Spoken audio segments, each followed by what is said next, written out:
Hey everyone! Chips Challenge 2 is finally being released this May after a nearly 2-decade wait from the game's fans and developer Chuck Somerville, who has been able to negotiate with the game's rights holders for its release on Steam. But what can we expect to find in the game itself? I thought it'd be fun to break down what we've seen so far and figure out what's in store for us who can't wait to play it. So let's do this! The first thing that's worth mentioning is the story. Much like the original game, it looks like CC2's story is going to be very minimal, with the game's focus centering on its gameplay. According to the Steam product page and the Lesson 1 video posted on the Chuck's Challenge YouTube channel, Chip and Melinda went to the E-Prom after Chip joined the Bitbusters Computer Club at the conclusion of CC1. But now, a new challenge has been issued by the International Brain Game Club. Vladimir Gurjicki, the Puzzle Master, has designed 200 new levels for both Chip and Melinda to conquer. It sounds like Chuck and company may have taken a few cues from Jazz Jackrabbit 2 and other similar 90s sequels which featured two-player characters instead of the original singular player character. We'll talk more about Chip and Melinda and their abilities later, but first let's talk about the game engine. As many CC fans who have watched the publicity videos have noticed, the game plays very much like the original Atari Lynx Chips Challenge, featuring smooth movement and less buggy gameplay. I've even confirmed with Chuck that block slapping and the different key behaviors will be retained here as well. But there are a few minor differences. The trailers reveal that the splash or explosion delay that results from items going into water or bombs exploding seems to be less than the standard 3/5 of a second from the original Lynx. And additionally, what some fans have termed the concussion rule, originally found in CC1 level 70, Nightmare, is now completely gone. In that level, the pink ball that clones the fireball toward the end bounces back into the trap from which it was released and faces a wall, never to be released again. However, it appears that walls don't affect trapped monsters in CC2 at all. We can see a revision to CC1 level 70 on the Chips Challenge Facebook page, where a map of the level was posted using the CC2 elements and graphics. The map shows a water space above the clone button, which ensures that the ball won't clone more fireballs and make the level unsolvable as a result. However, a more significant difference is the way the game's inventory is handled. In CC1, the only items that could be added to the player's inventory were keys and boots, and there were 8 slots in which unlimited quantities of each item could be added. But from what we've seen, this is not going to be the case in CC2. While there are 4 dedicated slots for keys on the left and unlimited keys to be collected, well, as far as we know, there are only 4 non-key item slots on the right, and far more than 4 other different items to find and use. Additionally, the old Pigeonholes trailer, which contains enough information nuggets to reference throughout this analysis, reveals that it's possible to drop items as well. How many original and custom CC1 levels do you think this ability could bust? Anyway, according to some comment threads on the Chips Challenge Facebook page, 2 new actions have been added to the game. The ability to manually drop items as mentioned, and the ability to cycle through the inventory such that the rightmost item is given priority to be dropped. Finally, getting a 5th item automatically drops the item on the right, even if you already have the item you're collecting. It will certainly be interesting to see just what kind of crazy puzzles can be created with these abilities in mind. The editor trailer also revealed that puzzles specifically for Melinda, as well as co-op levels with both characters, can be created, even though the stock game is single player. Does this mean that we could see DLC in the future, perhaps with fan-designed levels? But let's talk about what I'm sure you've been waiting for, the game elements themselves. Not counting directional copies of each element, CC1 had 54 elements with which levels could be made. The recently released CC2 editor trailer reveals that it's going to have a whopping 129. Whew! So let's tackle these one at a time based on what we know from the trailers and some conversations I've had with Joshua Bone, who not only created some familiar levels in Chips Challenge Level Pack 3, but also created levels 4 and beta tested this game too back in the 90s. First, all of the original game's elements are represented here. Chip himself, the floor, walls, computer chips, chip sockets and exits, hints, keys, doors, the 4 original boots, being flippers, fire boots, suction shoes, and ice skates, green, red, blue, and brown buttons, clone machines, traps, toggle walls, bombs, elements like fire, water, ice, and ice corners, dirt blocks, force floors, fake and real blue walls, invisible and appearing walls, thieves and teleports, thin walls, dirt and gravel, pop-up walls, and of course the monsters, bugs, paramecia, which now look like centipedes, pink balls, tanks, gliders, fireballs now shaped like boxes, blobs, walkers, and who can forget the teeth monsters. But there are actually a few new twists with a couple of these. As shown in the Pigeonholes trailer, the green button also operates another type of toggling in addition to green toggle walls, the special new green bomb and green chip.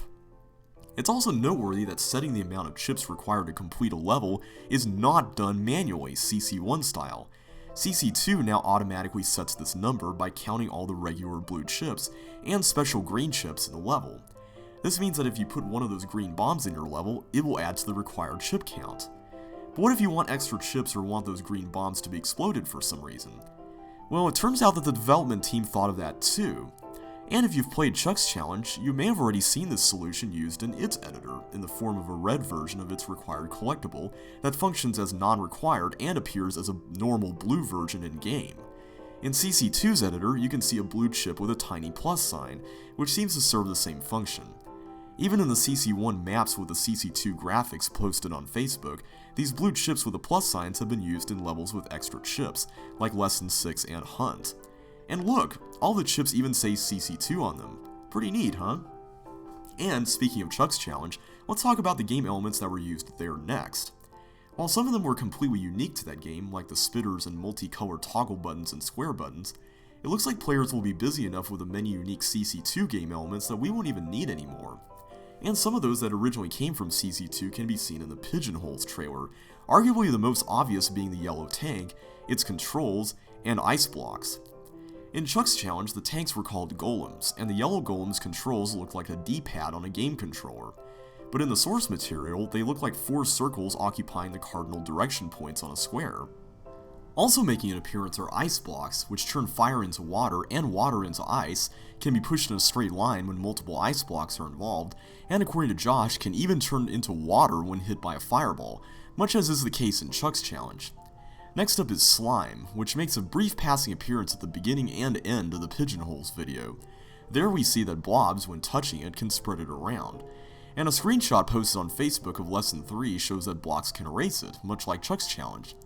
But perhaps the elements that got the biggest design overhaul from CC2 to Chuck's Challenge are the sinking turtles. In Pigeonholes, these turtles can be seen sinking and turning into normal water once the player passes through them. In Chuck's Challenge, they look like collapsing wooden bridges. We can probably also assume that if the Chuck's Challenge behavior is any indication, then most of the monsters can travel across the turtles and sink them as well. Another noteworthy enemy that carries familiar characteristics over for Chuck's Challenge players but was not in Pigeonholes is the Blue Teeth, which functions like the Nibbles monster in that game, running away from Chip instead of toward him like normal Red Teeth. But what about that co-op mode? If both Chip and Melinda are on the map, how does the game decide who the teeth should follow or run away from? Well, this is actually one of the differences between Chip and Melinda. It turns out that the familiar Red Teeth run away from Melinda, while the Blue Teeth run toward her, exactly the opposite of Chip. So what kind of crazy co-op teeth-hurting challenges can be created with these properties? Frankly, I can't wait to see. Finally, the last 2 Chuck's Challenge elements that drew inspiration from this game are the yellow speed boots, which double the player's speed, and the key thief, who looks like a bandit with a blue bandana. In contrast, the normal item thief wears a red bandana and takes away your other items. And yes, we're going to assume here that he takes away not only boots, but also all of the other non-key stuff that can go on the right side of your inventory. Well, that about wraps it up for the Chuck's Challenge elements, so let's dive into the meat of this analysis. All the new stuff that's unfamiliar to CC fans, starting with Melinda herself. As mentioned earlier, we know that Blue Teeth run toward her, while Red Teeth run away from her. But that's not all.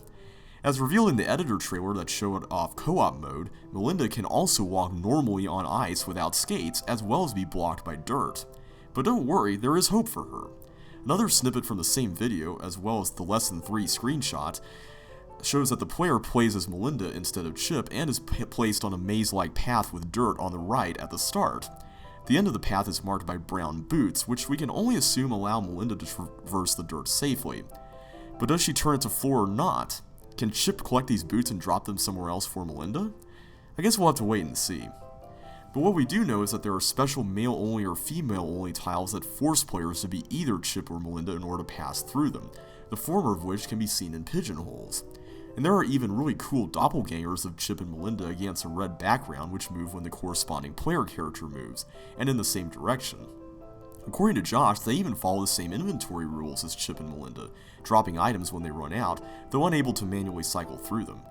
What I've got to wonder is, can you place multiple doppelgangers in one level? Finally, there's also a transmogrifier tile shaped like a yin-yang symbol, allowing the player to switch between the two characters. But what if I told you that this mechanism wasn't limited to just Chip and Melinda? That's right, it affects monsters and blocks too. Although Josh couldn't remember all the details off the top of his head during our conversation, a CC2 fan site created during the GeoCities era offered some clues, though whether or not this information is completely true remains to be seen. According to the description there, the transmogrifier makes transformations between Chip and Melinda, doppelganger Chip and doppelganger Melinda, blue tanks and yellow tanks, dirt blocks and ice blocks, balls and walkers, and blue teeth and red teeth. And there's even a whole set of transformations for the other monsters too, which apparently follows this order: glider to centipede to fireball to bug back to glider again. But wait a minute, you might be thinking, what about the blob?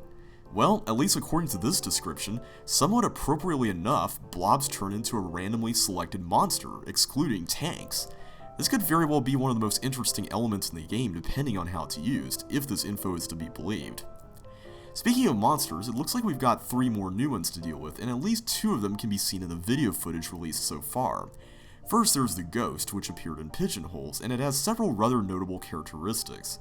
It's blocked by the new metal walls, which we'll talk a bit more about later, can travel through normal walls, can pick up and use at least keys on doors, and as can be seen a bit later in the level, can be blocked by water too. Next up is the Mimic monster, which can be briefly, though just barely, seen during the main CC2 trailer on Steam. It looks like this bad boy copies Chip's movements at a fraction of Chip's speed and is very difficult to notice. Thankfully, he's blocked by gravel here. And finally, there is the Rover, which hasn't made an appearance on video yet. According to Josh, this monster switches at timed intervals between different monsters' behaviors, uses keys and boots, and can even go through dirt. And if the aforementioned GeoCities fan site is credible, it can even travel through gravel as well. This guy could be a very formidable opponent for Chip and Melinda, and honestly I'm excited to see just how he's going to be used in the game. Well, we've talked about monsters enough, so it's only fair that we move on to something less dangerous: decorative elements. As we can see in this screenshot of Lesson 2 from Facebook, the game has 4 different types of decorative floors and walls, and Chuck has confirmed that these function like normal floors and walls: gooey green, bright pink, yellow brick, and electric blue. So at least designers won't have to rely solely on gravel, dirt, and other elements with special properties when trying to boost a level's aesthetics. The screenshot and video of Lesson 1 also showed us that you can spell out messages using decorative letters, which we're assuming function as floor would for monsters and the player. So no need to spell out more messages using chips or blocks, okay? And there are even arrows, which can handily be used as indicator markers for where to place items or walk toward. And finally, although we mentioned hints being one of the many carryovers from CC1, did you notice in the lessons that the hints have different messages instructing the player on how the various game elements work? It's so refreshing to see this, and if this ability is extended to the editor, it could make for even more user-friendly levels. But we have to wonder if it actually is, as this video showcasing the editor shows only one field for a clue assigned to the level. Does this mean that much like the original game, each level could have only one hint? Or are there additional fields added as more hint tiles are added to the level? We'll have to wait and find out. Moving on, let's talk about blocks next. Although we've already discussed the normal dirt blocks and the new ice blocks, there's yet another type of block that we haven't mentioned yet: the directional blocks seen in Pigeonholes. And as the editor video showed us, it looks like every possible combination of arrows can be used here: single direction, double direction with both adjacent and opposing options, triple direction, and omnidirectional. But wouldn't a block that could be pushed in all directions function like a normal block? Well, maybe so, but it looks like these things are transparent, which means that they could house items under them that would be completely visible. Perhaps they also exhibit other special properties too that we don't know about. The other notable block pushing tool isn't actually a pushing tool at all, but a pulling one: the hook. We haven't actually seen this thing in action yet, but we have to assume that it can be picked up and dropped like other items, at least so Chip and Melinda have an option to push blocks if necessary. Either way, the question we have to ask is, if Chip or Melinda pulls a block toward them with a wall behind them, will they die? Or will nothing happen at all? At any rate, we could be in for some really interesting Sokobans. Next up are differently colored elements. As mentioned earlier, the keys retain their properties from CC1's original Links rule set, in which monsters and blocks treat yellow and green keys like walls and red keys like floor, as well as erase blue keys from the map. But there's an added twist. Chip can still use green keys infinitely, but Melinda has her own special ability. She can use yellow keys infinitely. Pretty neat. The real intrigue though involves the teleports. There seem to be lots of new and exciting possibilities with the different colors. Blue ones function just like the original games and take the player to the next blue teleport in reverse reading order, right to left, bottom to top. And as shown in the Lesson 6 video on Steam, we can see that blue teleports can be wired together to form separate circuits, though how these circuits function in relation to non-wired teleports remains to be seen. Perhaps connected blue teleports are simply skipped in the non-wired teleport order. Red teleports take the player to the next red teleport in regular reading order, left to right, top to bottom, and their special ability can be seen when wires are used to turn them on and off. Green teleports take the player to another randomly selected green teleport. But it's the yellow teleports that will probably grow to be a fan favorite, as they can be added to the player's inventory when any other yellow teleport is blocked from the direction of travel. Yup, you guessed it, this means that yellow teleports can be picked up and dropped. Can you believe that the idea for Portal came long before Valve ever created it? This is probably one of the new elements that I'm excited for the most. And yes, they work in reverse reading order like the blue ones. Now let's move on to other hazards and items. There's a new flamethrower tile in the game that contains on and off states and can be seen in the main CC2 trailer, and we can only guess that fire boots protect the player against its on state. Next, green walls can be real or fake like blue walls, but unlike blue walls, they revert to their wall look after being stepped through. It's interesting that there is no sponge tile like the one seen in Chuck's challenge that blocks both monsters and blocks, but this could work just as well. Note how in Pigeonholes, Chip has to destroy a bomb on top of a fake green wall with a monster instead of a block, since blocks can't be pushed over green walls. It seems like this is also exploited first in Lesson 4, briefly seen in the main CC2 trailer, where a block is meant to be carried out along a footpath surrounded by green walls. Some other new tiles are the turnstile, introduced in Lesson 1, and the steel wall, which is impervious to dynamite and ghosts, and can carry electrical wires, unlike normal walls. And there's even a wall changer that can be seen in Pigeonholes 2, the foil tool. Picking this up will allow the player to transform normal walls to metal walls when they're pressed, but not vice versa. And speaking of dynamite, we can see it being used in the CC2 trailer in Lesson 3. Placing it kicks off a timer, at the end of which the dynamite explodes and covers a 5x5 blast radius, leaving fire in the center. But do you notice anything peculiar about the blast? If you look at the wall in the bottom left corner, it isn't blown up, suggesting that the corners of the 5x5 square are unaffected, and the blast is more circular instead of square. And while we're on items that can be picked up, don't forget about the thief bribe, which you can use while passing through thieves to prevent your items from being stolen, as demonstrated in Lesson 6. There's also the helmet, which hasn't had a public appearance outside the editor yet, but apparently protects the player from moving blocks and monsters, at least until Chip steps across an item thief. Also, have you noticed the no sign that's made an appearance in several of the level screenshots so far? It's used to prevent the player from traveling across with certain items, and you can see in the editor that it appears as its own tile with nothing attached to it. So it's a pretty fair assumption that any item that can be picked up is fair game for prohibition. And although non-key items are easy to get rid of by dropping them manually, let's not forget that the doppelganger Chip and Rover can't cycle through items at will, which could lead to interesting puzzles in which the items have to be picked up in a certain order such that the prohibited item is dropped by default. But there's one game element that can pick up and use items that we haven't even talked about yet, and that's probably one of the most epic elements yet, the bowling ball.